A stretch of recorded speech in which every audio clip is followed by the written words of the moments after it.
Pada kesempatan kali ini, kita akan belajar teori basis data 2 mengenai bab 6, yaitu constraint. Tujuan pembelajaran: yang pertama, memahami definisi constraint, dapat membuat constraint, serta dapat melakukan pemeliharaan constraint. Definisi constraint. Constraint adalah batasan atau aturan yang ada pada tabel.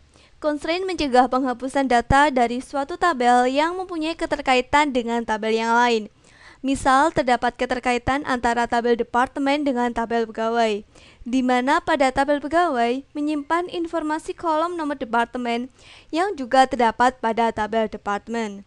Jika baris dengan nomor departemen 10 akan dihapus dari tabel departemen, sedangkan terdapat data pegawai yang bekerja pada departemen tersebut, maka dengan adanya constraint antara dua tabel, penghapusan tersebut tidak bisa dilakukan. Oracle menyediakan beberapa tipe constraint berikut ini, yaitu terdapat not null, unique, primary key, foreign key, dan check. Sintak penulisan constraint adalah sebagai berikut: create tabel, skema tabel, kolom data type, default expression, kolom constraint, dan seterusnya, tabel constraint, dan seterusnya. Berikutnya, contoh penulisan constraint adalah sebagai berikut: create tabel employees, employee ID bertipe number, first name bertipe varchar, dan seterusnya, job ID bertipe varchar, dan terdapat not null. Constraint employee dengan nama employee ID primary key dengan tipe primary key dari kolom employee ID. Selanjutnya, constraint not null.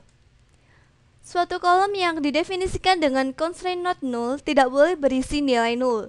Kolom yang berfungsi sebagai kunci primer atau primary key otomatis tidak boleh null. Berikut ini adalah contoh: terdapat tabel employee ID, last name, email, phone number, hire date, job ID, salary, dan department ID, di mana terdapat pada kolom employee ID dan last name not null constraint, yaitu tidak ada baris yang berisi nilai nol untuk kolom last name. Selanjutnya, not null constraint yaitu pada tanggal mulai bekerja dari pegawai tersebut. Dan untuk kolom departemen ID tidak adanya not null constraint, yaitu terdapat baris yang berisi nilai nol untuk kolom departemen ID. Contoh penggunaan constraint not null adalah sebagai berikut: create tabel employees, employee ID, number, last name, varchar bertipe not null, salary number, commission bertipe number, hire date bertipe date. Constraint employee hire date not null, yaitu dengan pengaturan tidak boleh null. Jadi di sini adalah kondisi bahwa untuk kolom last name itu tidak boleh null. Dan karena dia didefinisikan pada pembuatan tabel, maka untuk namanya diberi nama oleh sistem. Selanjutnya, untuk berikut ini, constraint employee hire date not null, dia diberi nama oleh user karena ini namanya adalah hire date employee hire date not null. Selanjutnya, constraint unique. Constraint unique mendefinisikan suatu kolom menjadi bersifat unik. Ilustrasi penggunaan constraint unique adalah sebagai berikut: terdapat kolom employee ID, last name, email, dan di sini terdapat data yang akan kita tambahkan ke tabel employee berikut ini. Dia akan dimasukkan atau insert into ke tabel employee. Maka hasilnya adalah untuk baris yang pertama dengan nomor employee ID 208, last name-nya Smith, emailnya JS Smith, maka di sini diperbolehkan. Dan untuk baris yang berikutnya terdapat employee ID 209, last name Smith, dan emailnya JS Smith, maka tidak diperbolehkan karena data dengan nama Smith dan email JS Smith itu sudah ada, yaitu pada baris dengan employee ID 208. Perintah pembuatan tabel untuk ilustrasi di atas adalah sebagai berikut. Create tabel employees, employee ID bertipe number, last name bertipe karakter not null, email bertipe karakter, salary bertipe number, commission bertipe number, dan hire date bertipe date dan not null. Selanjutnya terdapat constraint employee email unique bertipe unique untuk kolom email.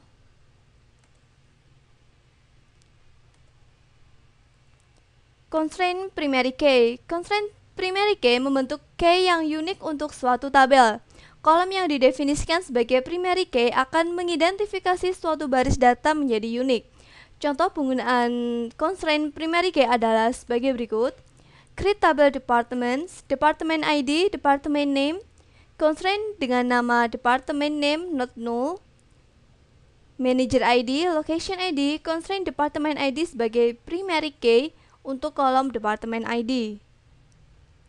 Dan berikut ini adalah contoh constraint primary key, yaitu pembuatan constraint dengan nama department ID PK bertipe primary key untuk kolom department ID. Ilustrasi penggunaan constraint primary key adalah sebagai berikut. Di sini terdapat tabel departemen dan untuk departemen ID sebagai primary key. Selanjutnya terdapat dua data yang akan kita masukkan ke tabel departemen. Untuk data yang pertama di sini tidak diperbolehkan karena null value, yaitu pada bagian kolom departemen ID. Di sini tidak boleh berisi kosong karena departemen ID merupakan primary key. Untuk baris yang kedua pun juga tidak diperbolehkan karena untuk departemen ID yang nomor 50 sudah ada sebelumnya. Primary key bersifat unik dan tidak boleh null. Constraint foreign key. Foreign key constraint didefinisikan pada suatu kolom yang ada pada suatu tabel, di mana kolom tersebut juga dimiliki oleh tabel yang lain sebagai suatu primary key. Ilustrasi penggunaan constraint foreign key adalah sebagai berikut. Terdapat kolom departments dan terdapat kolom employees seperti berikut.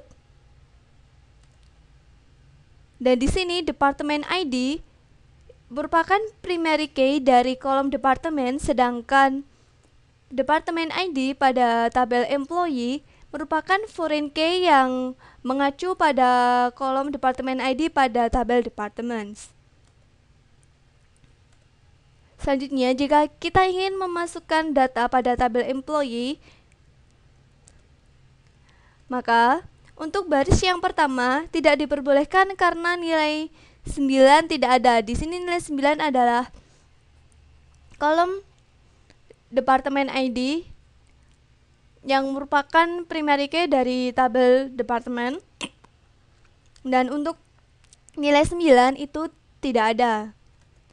Dan untuk baris yang selanjutnya itu diperbolehkan. Perintah pembuatan tabel untuk ilustrasi di atas adalah sebagai berikut.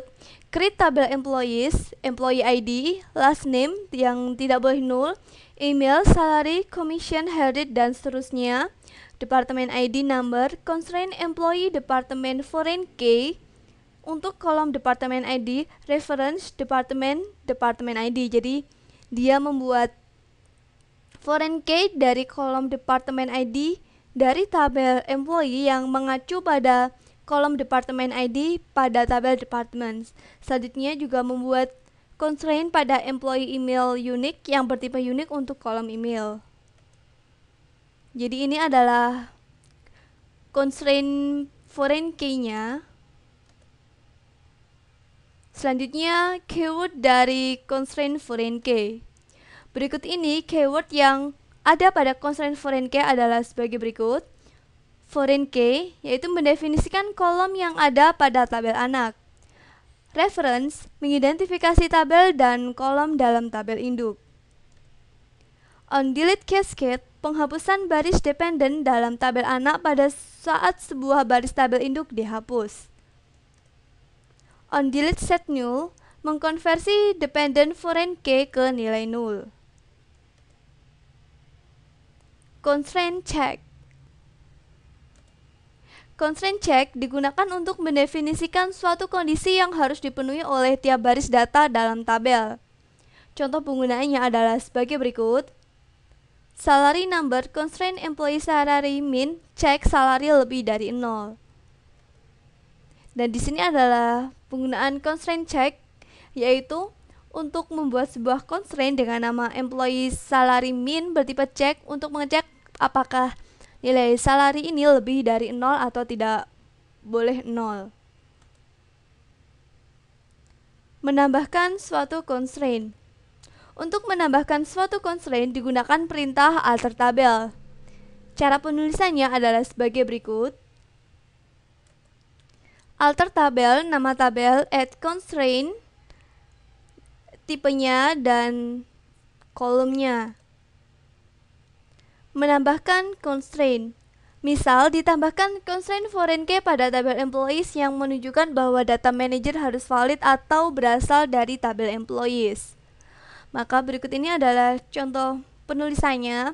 Alter tabel dengan nama tabel employees, add constraint employee manager foreign key bertipe foreign key mengacu pada kolom manager ID yang mengacu pada tabel employees dari kolom employee ID.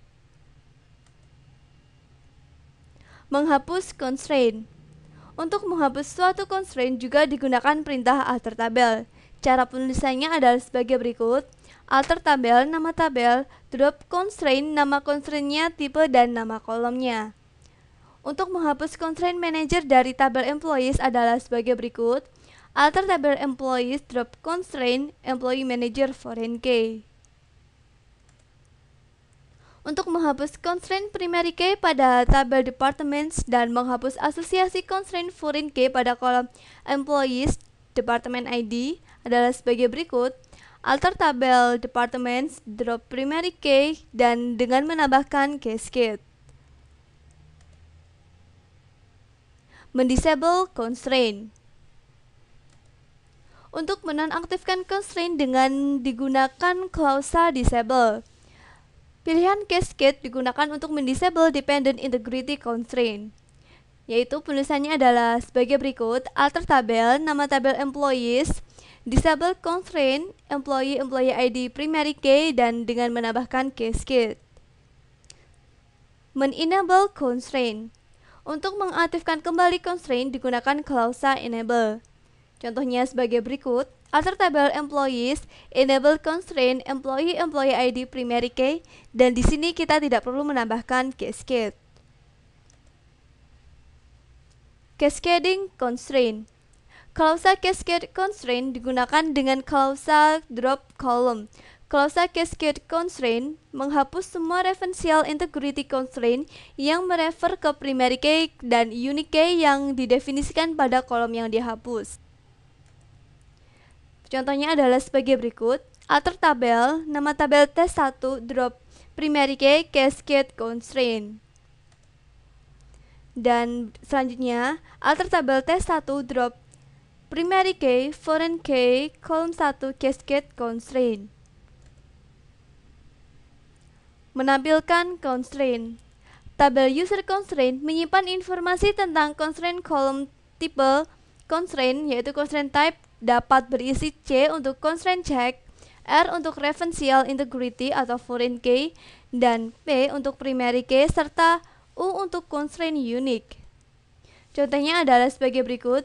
Select constraint name, constraint type, search condition from user constraint di mana table name sama dengan employees. Maka hasilnya adalah seperti berikut. Terdapat kolom constraint name dan search condition, dan di mana di sini untuk conditionnya atau untuk constraint type-nya terdapat nilai T yaitu untuk check dan U untuk constraint unique.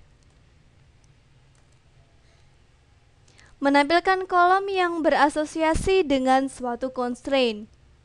Berikut ini untuk menampilkan kolom yang berasosiasi dengan suatu nama constraint yang ada pada view user_const column. Yaitu contoh perintahnya select constraint name from user constraint di mana tabel name sama dengan employees. Maka akan muncul hasilnya seperti berikut. Terdapat kolom constraint name dan kolom name. Dan di sini terdapat beberapa constraint yang berasal dari user constraint.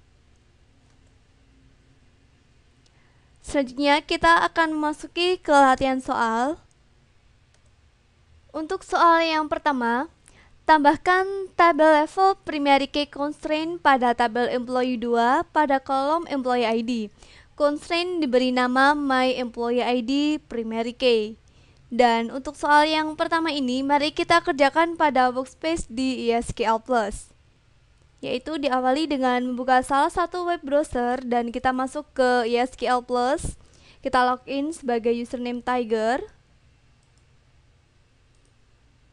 Dan selanjutnya, pada tabel employee 2, maka kita akan menambahkan constraint primary key, maka dengan menambahkan alter tabel employee 2 add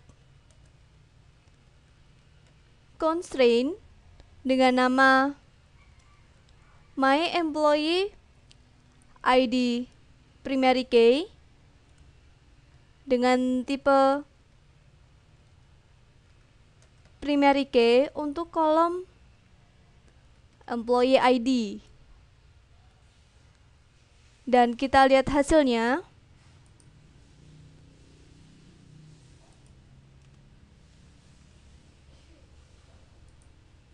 Maka akan muncul informasi bahwa tabel telah berhasil dialter atau dimodifikasi dengan menambahkan constraint.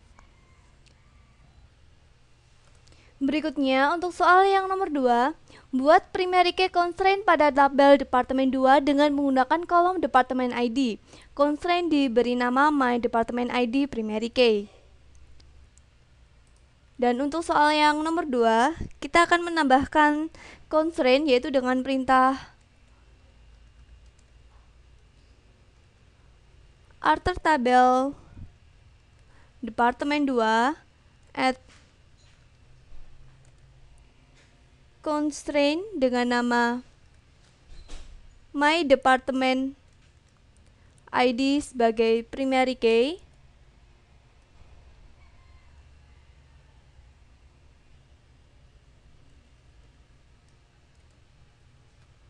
Untuk kolom departemen ID. Dan kita lihat hasilnya. Maka akan muncul informasi bahwa tabel telah berhasil dimodifikasi yaitu dengan menambahkan constraint. Berikutnya, untuk soal yang nomor 3, tambahkan kolom departemen ID ke dalam tabel employee 2. Tambahkan foreign key reference pada tabel employee 2 yang memastikan bahwa data pegawai dimasukkan berdasarkan nomor departemen yang ada pada tabel departemen 2. Selanjutnya, untuk menjawab soal yang nomor 3, maka dengan mengetikkan perintah alter tabel employee 2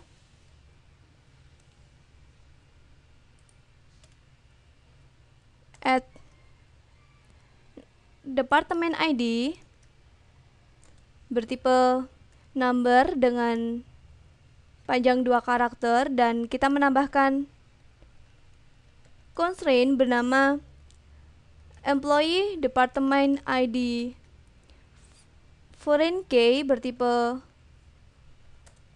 foreign key untuk kolom department ID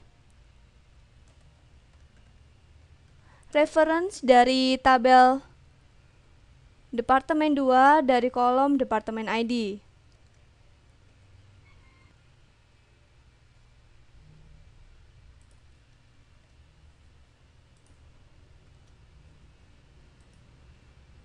Maka akan muncul pemberitahuan bahwa tabel telah berhasil dibuat. Selanjutnya, untuk soal yang nomor 4, tampilkan constraint-constraint yang telah ditambahkan dengan melihat pada view user constraint. Untuk melihat constraint-constraint yang telah kita buat sebelumnya, maka dengan mengetikkan perintah select bintang from user constraint dan kita lihat hasilnya, maka berikut ini adalah muncul dari constraint-constraint yang telah kita buat sebelumnya seperti berikut. Dan di sini yang terbaru yang kita buat adalah employee department ID foreign key seperti ini.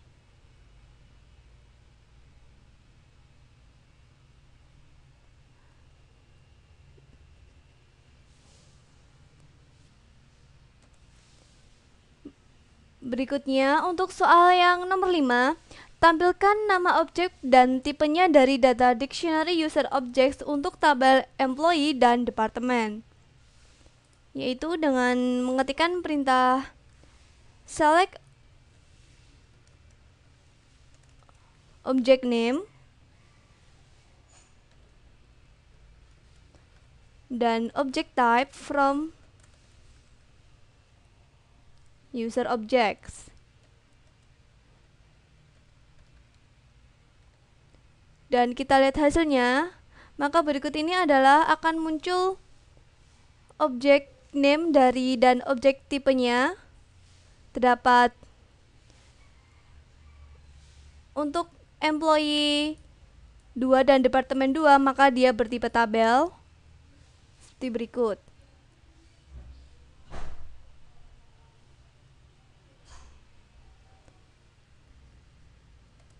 Selanjutnya, untuk soal yang nomor 6 dan soal yang terakhir, modifikasi tabel employee dengan menambahkan kolom commission dengan tipe data number 2, tambahkan constraint untuk memastikan bahwa kolom ini harus diisi dengan nilai yang lebih dari 0. Dan di sini adalah kita akan memodifikasi tabel employee 2 dengan menambahkan kolom commission, yaitu dengan mengetikkan perintah alter tabel employee 2 add. Di sini kita menambahkan kolom commission bertipe number dengan panjang karakter 2 dan menambahkan constraint bernama check bertipe check dari kolom commission, di mana kolom commission lebih dari 0. Dan kita lihat hasilnya, maka akan muncul informasi bahwa tabel telah berhasil dibuat. Sekian untuk pertemuan kali ini.